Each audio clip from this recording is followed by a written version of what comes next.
So మీరు ఏ అప్పులు చేసినప్పటికీ కూడా ఆర్థిక వ్యవస్థను చక్కదిద్దుకుంటున్నాం, ముందుకెళ్తున్నాం, ఇచ్చిన ప్రతి హామీ మేము నెరవేరుస్తాం, ఖచ్చితంగా మరోసారి మేమే అధికారంలోకి వస్తామని చెప్పి కాంగ్రెస్ నాయకులు చెప్తున్నారు. మెట్టు సాయి గారు మీరేం చెప్తారు? నేను అదే చెప్తున్నా, మెట్టు సాయి గారికి కూడా గ్రౌండ్ లో ఉంటాడు, ప్రజల మధ్యలో ఉంటాడు కాబట్టి ప్రభుత్వ పెద్దల దృష్టికి ఒకవేళ పోని విషయాలు ఏదైనా ఉంటే వారికి చేరవేయాలని చెప్పేసి నా సూచన చేస్తున్నా. ఏదో మనం పార్టీ వాయిస్ ప్రకారంగా మనం వాదిస్తున్నాము అని అంటే అది కరెక్ట్ కాదు. ఎందుకంటే అర్థం చేసుకోవాలి ప్రజల బాధలు ఏమున్నాయి. మీరు ఇప్పుడు సోదరుడు చెప్తున్నాడు 8 లక్షల కోట్ల రూపాయల అప్పును మేము కట్టలేకపోతున్నాము, మేము ఏదో రకంగా ఇస్తున్నాము అని అంటే, అనేక సందర్భాలలో మా ప్రభుత్వం ఉన్నప్పుడు కూడా పిసిసి అధ్యక్షునిగా అనేక సభలలో రేవంత్ రెడ్డి గారు 6 లక్షల కోట్ల అప్పు అని, 7 లక్షల కోట్ల అని, 8 లక్షల కోట్ల అని చెప్పేసి ఈ మాటలు చెప్పే ఈ రోజు ప్రజలను తప్పుదోవ పట్టించి మీరు ప్రజలను మభ్యపెట్టిన తర్వాత మీరు ఓట్లేసుకొని ప్రభుత్వాన్ని ఏర్పాటు చేశారు. మీకు ఆ రోజు అప్పున్న సంగతి మీకు తెలుసు. ఈ రోజు మళ్ళీ కొత్తగా 8 లక్షల కోట్లు ఏడికెళ్ళి వచ్చినాయి. ప్రభుత్వానికి లెక్కలు దొరుకుతలేవా? ముఖ్యమంత్రి గారికి లెక్కలు దొరుకుతలేవా? కాంగ్రెస్ నాయకులకు లెక్కలు దొరుకుతలేవా?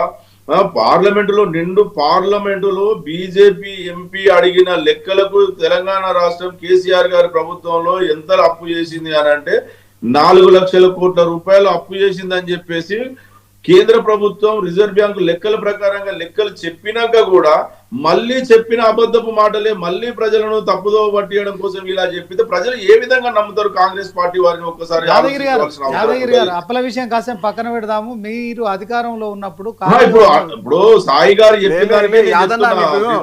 తెలంగాణ రాష్ట్రంలో 4 లక్షల కోట్ల అప్పు ఒక లెక్క, ప్రతి కార్పొరేషన్ లో 15,000 కోట్లు 20,000 కోట్లు, దాదాపు 92 కార్పొరేషన్ల పక్షంలో ప్రతి కార్పొరేషన్ వదలలేదు. ఏ కార్పొరేషన్ కూడా దాదాపు 5,000 కోట్ల పైసలకు అప్పు చేసింది మీరు మీ ప్రభుత్వంలోనే. ఈ 4 లక్షల కోట్లు రాష్ట్ర ప్రభుత్వం ఉంటుంది. రాష్ట్ర ప్రభుత్వ పక్షంలో కూడా ప్రతి కార్పొరేషన్ లో, ఫుడ్ కార్పొరేషన్ లో కానివ్వండి, టూరిజం చేశారు. తెలుసుకోండి, రాష్ట్రంలో 4,31,000 కోట్ల అప్పు, అదేవిధంగా 10 కార్పొరేషన్లకు అప్పు, 93 కార్పొరేషన్ల ద్వారా అప్పు చేసింది మీ ప్రభుత్వంలోనే. తెలుసుకోండి, 8,11,000 రూపాయల అప్పు తెలంగాణ రాష్ట్రంలో ఉంది. నంబర్తో కాదు, ఇది ఆన్లైన్ లో ఆఫ్లైన్ లో కాదు, స్పష్టమైనటువంటి ఆధారాలతో.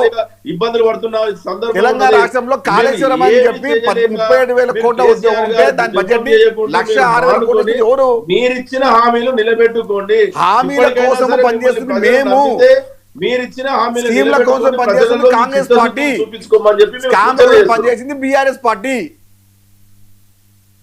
స్కీములు అంటే కాంగ్రెస్, స్కామ్ అంటే బీఆర్ఎస్. ఇది రాసుకోండి.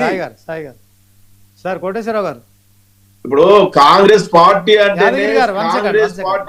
యాదగిరి గారు తెలంగాణ భారతదేశంలో అన్ని రాష్ట్రాలు కాంగ్రెస్ పార్టీ పరిపాలిస్తున్న ఏ రాష్ట్రంలో కూడా కాంగ్రెస్ జరగకుండా ఎక్కడ స్కాములు లేని ప్రభుత్వం కాంగ్రెస్ పార్టీ నడపలేదు.